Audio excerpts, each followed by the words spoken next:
ሰላም ጤና ይስጥልኝ።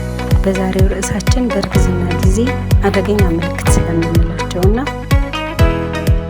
ጤናውን ለመጠበቅ እነዚህን 5 ምልክቶች ካዩ በፍጥነት ወደ ሕክምና ተቋም መሄድ አለብዎ። የመጀመሪያው የደም መፍሰስ ነው። በማንኛውም የእርግዝና ወቅት የሚታይ የደም መፍሰስ ትንሽ ሊሆን ይችላል ይባላል።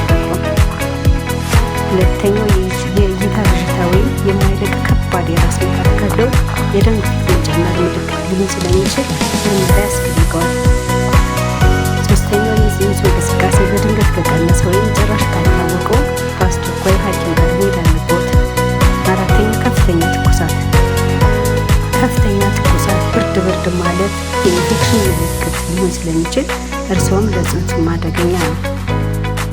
አምስተኛው የእጅና የፊት እብጠት፣ ድንገተኛ የሆነ የፊት የእጅ ወይም ሌላ የእግር እብጠት ካጋጠሞ ጥንቃቄ ያድርጉ። ፈጥነው ወደ ሕክምና ተቋም ይሄዱ።